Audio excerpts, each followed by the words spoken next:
and we're almost there, but we would not be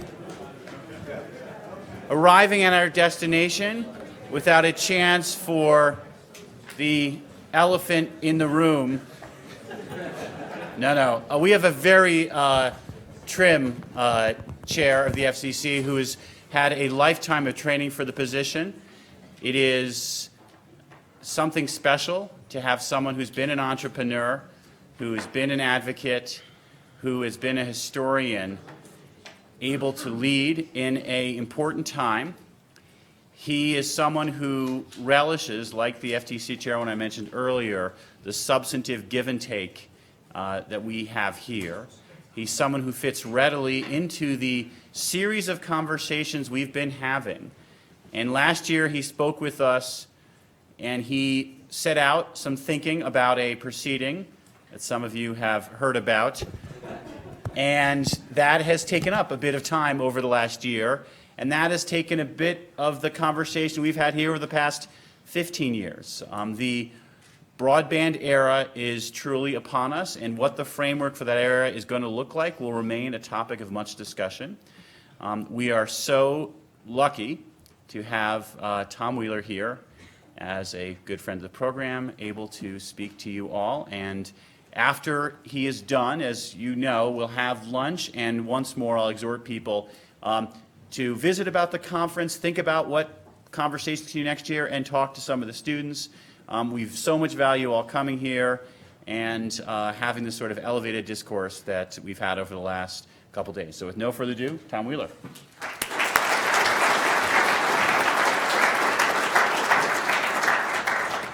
Thank you, Phil, and thank you, ladies and gentlemen.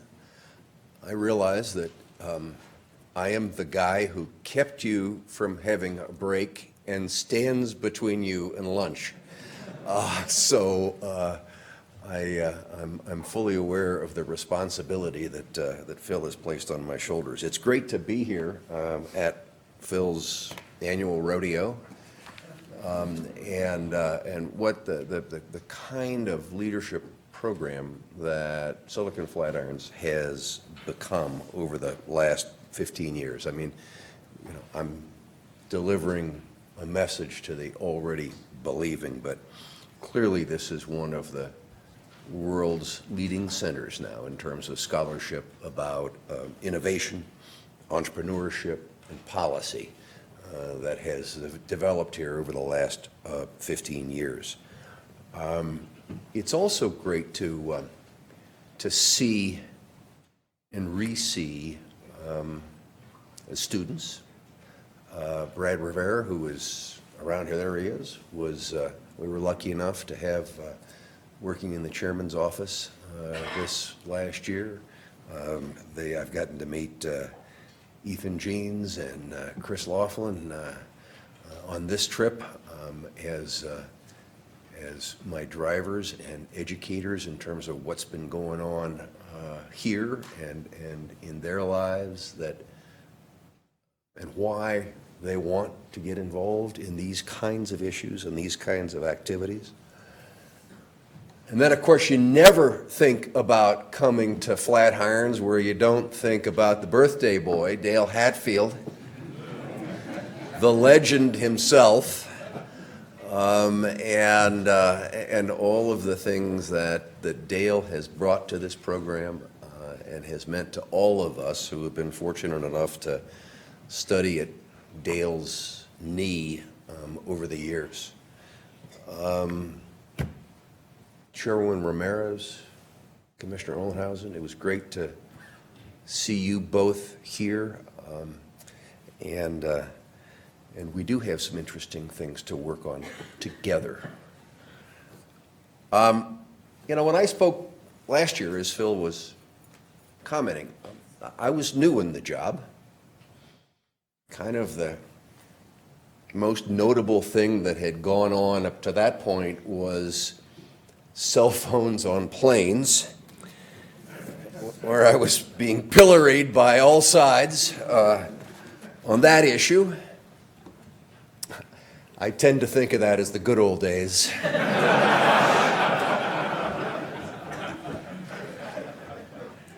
you know, for several years, as Phil has indicated, the alpha and omega of America's communications debate has been net neutrality.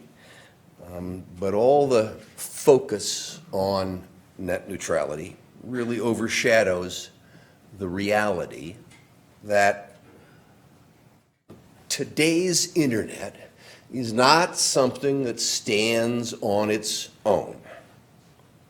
It's the product of broadband connectivity.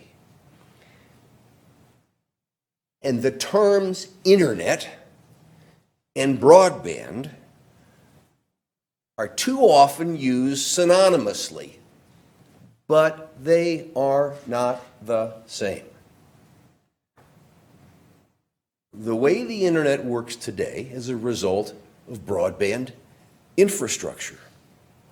If broadband is too slow, if it does not reach enough people, if there are not competitive choices, then there are consequences for the net. That's for sure. But the effects don't stop there.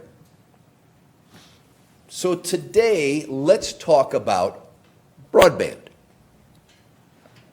Yes, it also involves the internet, and we'll also talk about the internet. But the focus should be first on what enables the internet. Broadband networks are the most powerful network and the most pervasive network in the history of the planet. It's reshaping our economy. They are reshaping our economy. They are recasting the patterns of our lives. Every day, we rely on high-speed connectivity to do our jobs, to access entertainment, to keep up with the news, to express our views, to stay in touch with family and friends. They are the most powerful networks we've ever seen. And there are three simple facts that always have to guide the broadband future. Broadband networks must be fast, broadband networks must be fair, and broadband networks must be open. But we know from the history of previous networks that both human nature and economic incentive act together to encourage network owners to become gatekeepers that prioritize their interests above the interest of their users. As the DC Circuit observed in the Verizon decision, which you've just heard referenced, broadband providers have both the economic incentive and the technological capability to abuse their gatekeeper position. Our challenge is to achieve the legitimate goal of economic return as an incentive to invest in broadband infrastructure, and the equally important goal of networks that are fast, fair, and open for all Americans. And to accomplish these aims in the broad scope of broadband, the FCC is in the midst of three historic decisions. Act one in that effort is to tackle the issue of fast networks. 2 weeks ago, the Commission voted to establish a new definition for broadband at 25 megabits down and 3 megabits up. This was an increase from the old standard of 4 down and 1 up. Now, 25 megabits a second is available today to 83% of American homes. I'd call that a standard. But that still means that 17% of households, that's 1 in 6 Americans, don't have access to 25 meg broadband, and that rural and tribal areas are disproportionately being left behind. The press described this decision as being about speed, such as the speed to download a video. That's true, but while this new standard reflects today's realities, it is also, and quite possibly most importantly, an invitation to the innovation that is enabled by increased throughput. Our future is all about what broadband will enable. According to Todd Sizer, the Vice President of the Wireless Research Program at Bell Labs, we're looking at a future in which each person will have between 10 and 100 connected computing devices working for them. In this world, the issue isn't about speed so much as it is about the capacity to have simultaneous connectivity sufficient for the application to perform its task. Already, the typical connected family of 4 has 7 broadband-powered devices in their home. Listen to the way that one big ISP describes the broadband needs of a household. Quote, "You can think of your household's internet connection like a pizza to be shared with your whole family. Some members are hungrier than others, and if too many friends show up, no one will get enough to be satisfied. Each connected device uses a slice of your bandwidth.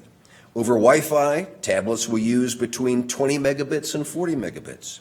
Smartphones between 15 megabits and 40 megabits. Laptops, televisions, and gaming systems can take from 5 megabits to 75 megabits.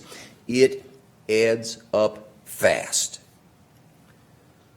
So with our vote 2 weeks ago, we established a standard that anticipates, and as the Telecommunications Act mandates, encourages a world in which megabits per second isn't just about whether a video buffers, but is about the world in which increasing numbers of devices will be making simultaneous demands on the network. A world in which innovation isn't held back by network capacity. And that interconnected activity has to be available to all Americans. And to that end, over the next 6 years, the FCC will disperse over $11 billion through the Connect America Fund to support the infrastructure build-out in rural areas. We've modernized the E-rate program to support fiber deployment to and Wi-Fi deployment within schools and libraries. And we've just issued a notice seeking comment on additional ways to bring faster broadband to Americans. Increasing the standard to 25 megabits also clarifies one of the biggest challenges facing our broadband future: the lack of meaningful competition. It's bad enough that 17% of Americans have no access to 25 megabit service. But at those speeds, only 75% of U.S. households can choose, let me rephrase that, 75% can choose from only one provider. At 25.5, you have one choice or no choice in 75% of America. And where there is no choice, the market can't work. I heard a lot just now about the market, where there is no choice. The market can't work. American families need to be able to shop for affordable prices and faster speeds. And the Commission is committed to removing barriers to broadband investment and competition. Which brings me to the matter of how we have competition that helps ensure that we have networks that operate fairly.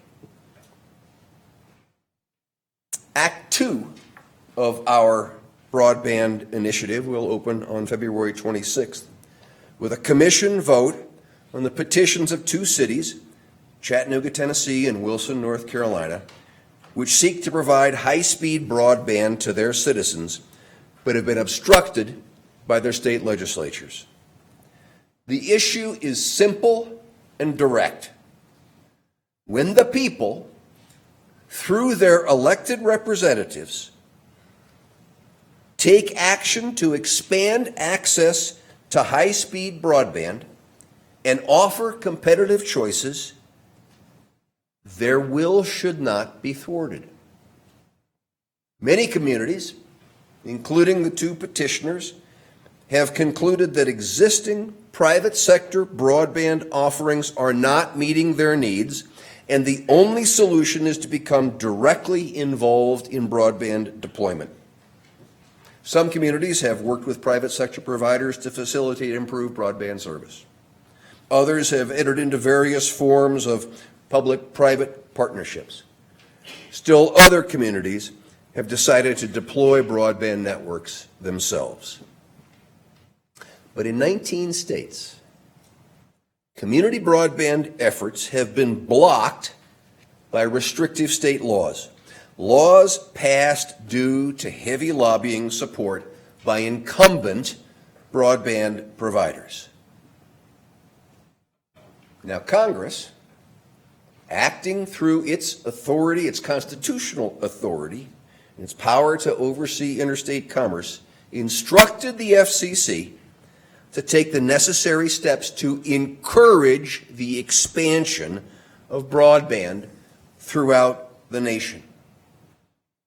And using this statutory mandate, I'm recommending that the Commission vote to preempt 2 restrictive state laws hampering investment and deployment in areas where consumers are clamoring for service from successful municipal providers.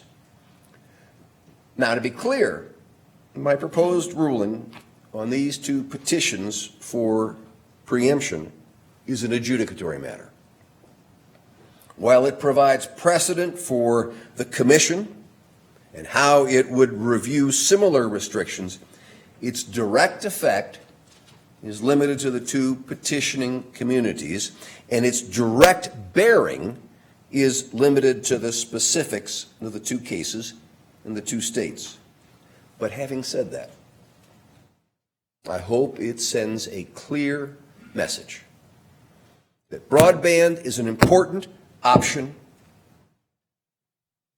and the Commission will look at similar cases similarly to ensure that there is both coverage and competition. The message is that community broadband is an important option for expanding broadband deployment, and states should not be erecting barriers to infrastructure investment. Which brings us to Act 3, open networks. This audience already knows and has been discussing for the last day or so the issues of net neutrality. So I thought I'd start the open internet discussion here with a few stories that exemplify the importance of open networks. I've already written about NABU, a company that I headed in 1984 and 85 that used new technology to deliver high-speed data to home computers over cable television lines. At the same time we were doing this, there was a guy across town by the name of Steve Case, who was starting what became AOL. NABU was delivering service at the then blazing speed of 1.5 megabits per second, T1 speeds, hundreds of times faster than Steve's company was. Although NABU was delivering better service, it could only do so through the closed network of cable television systems. Meanwhile, the open phone network provided Steve Case access to an unlimited number of customers nationwide who only had to attach a modem to their phone line to receive his service. Steve Case is a brilliant entrepreneur, not the least of which because he saw that opportunity resides in the reach of open networks. How gatekeepers can slow innovation and new consumer services is not a new story. Now, I doubt if the students will remember this, but there are a bunch of folks in this room who will remember the I Want My MTV campaign of the 1980s. MTV had to battle its way onto cable systems with an ad campaign to encourage teenagers to pester their cable operator until MTV was granted access. Contrast that to the innovation without permission of Pandora, Spotify, Songza, and everybody else right now in that same kind of space. Or ask Ted Turner how hard he worked to get CNN on cable systems. I know. I was there. I saw it firsthand. And compare that to Huffington Post, Fox, and other news and information outlets that, thanks to the internet, don't have to ask for permission. I could go on with multiple examples, both personal and historical, but the message is clear. There's a difference between open and closed networks. Innovation without permission is that difference.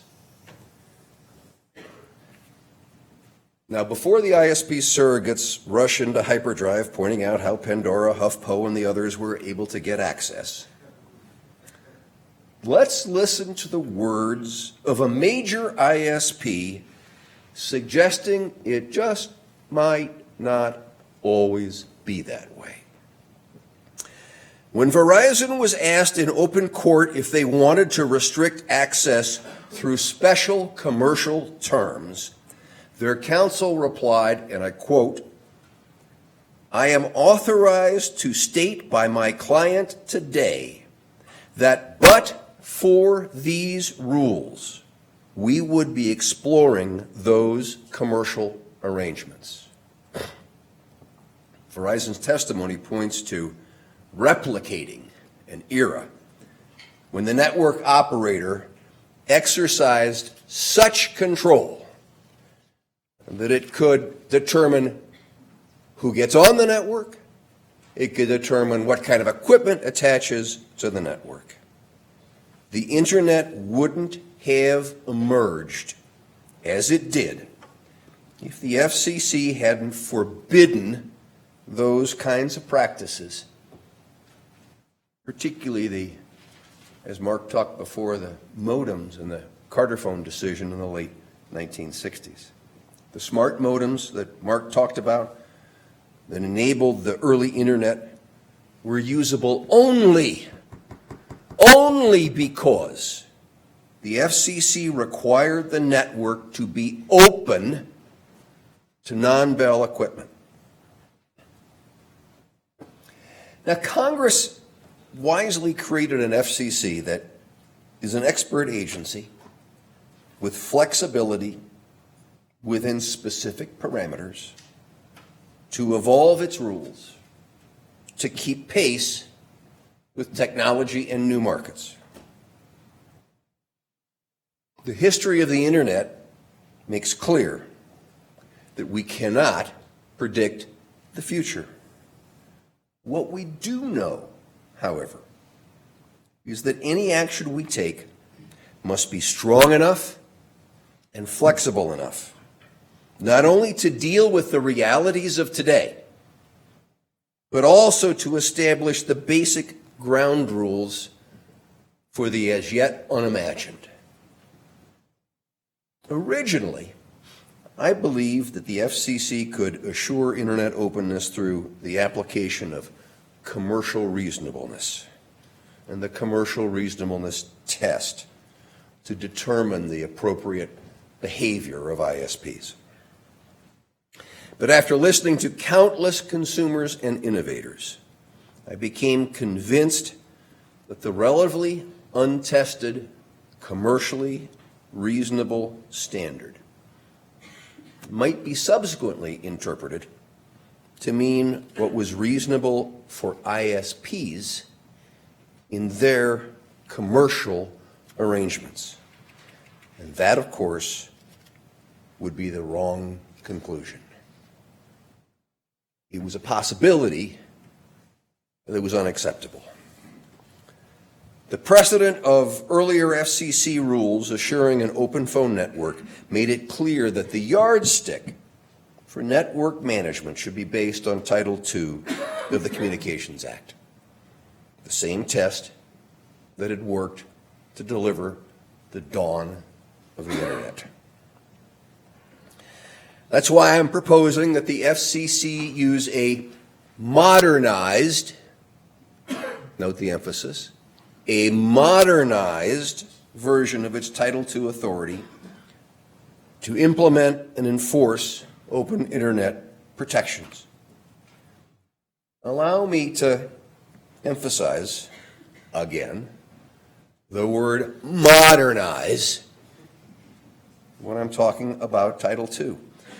We have heard endless repetition of the talking point that Title II is old style, 1930s, monopoly regulation. It's a great soundbite, but what we're doing bears no resemblance to what they're describing. My proposal will also use the significant authorities in Section 706, not as a substitute, but as a second tool. This 1-2 punch is not the so-called hybrid approach. It applies Title II as well as Section 706 to protect broadband Internet access. It is the FCC using all the tools in our toolbox. So that's the legal authority issue in a nutshell. But what would the proposed rules do? Well, for starters, they would ban paid prioritization, blocking, and throttling. They would stop any last-mile tactics that harm consumers and edge providers by unreasonably interfering or disadvantaging their use of these broadband connections. For the first time, open Internet protections would apply equally to both wired and wireless services. Wireless networks now carry 55% of the Internet usage. For those to whom much is given, much is also expected, including an open network. My proposal also asserts jurisdiction over interconnection, so that for the first time, transit providers or CDNs or content companies will be able to file a complaint with the FCC, and the Commission will be able to take public comment, investigate, and decide whether the actions of the ISPs have been just and reasonable. The proposal also looks forward into the broadband future to assure that there are basic ground rules and a referee on the field to enforce them. In general, If an activity hurts consumers, hurts competition, or hurts innovation, the FCC will have the authority to throw the flag. As I said earlier, we need to balance the goals of openness with the needs of network operators to receive a return on their investment. We will forego sections of Title II that pose a meaningful threat to network investment. That means no rate regulation. That means no tariffing. That means no unbundling.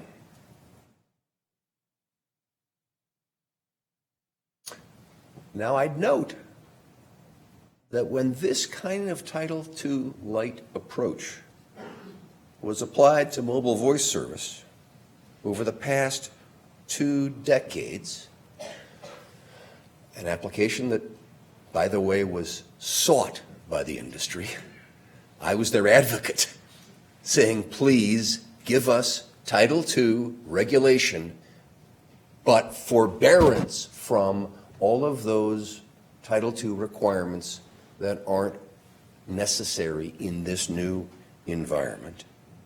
That kind of light touch Title II went hand in hand with massive investment, almost $300 billion.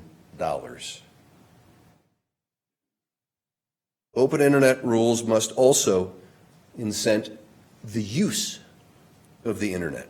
And that's why my proposal includes protections for access for disabled users, and why it is so fundamentally important that we protect privacy. It's a simple proposition. Consumers need to be able to trust that their personal information will be treated securely and fairly when they share it with ISPs and send it across the network, or they won't use the network. Requiring ISPs to protect the personal data of their consumers is a critical component of the broadband future.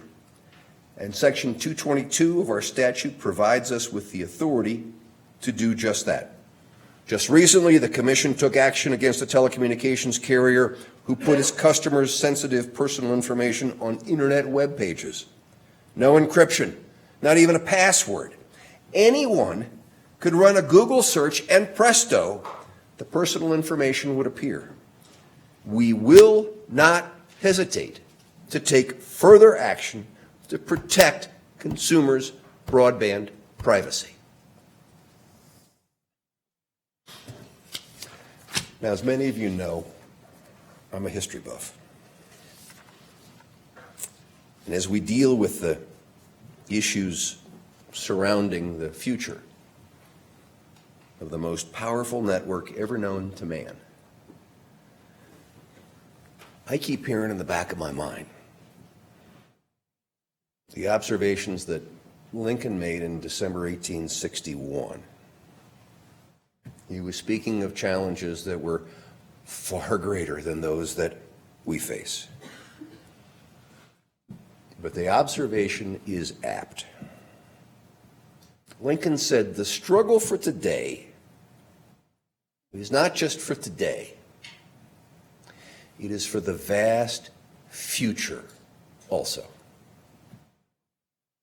None of us in this room could have imagined the power of Moore's Law combining with broadband networks and the possibilities that that would enable.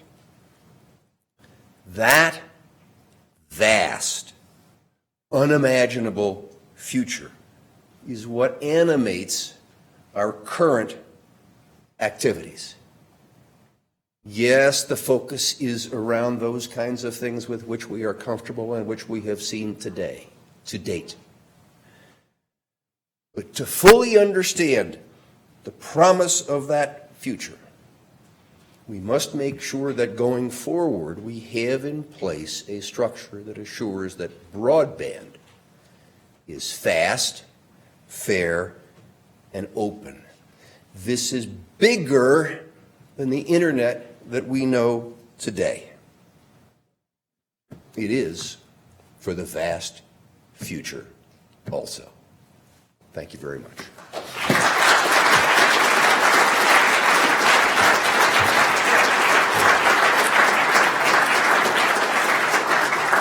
So we have come to the end of this year's conference, and we now have some time for you all to reflect on the food for thought, enjoy the food for lunch, sponsored by Hogan Lovells. We very much appreciate it.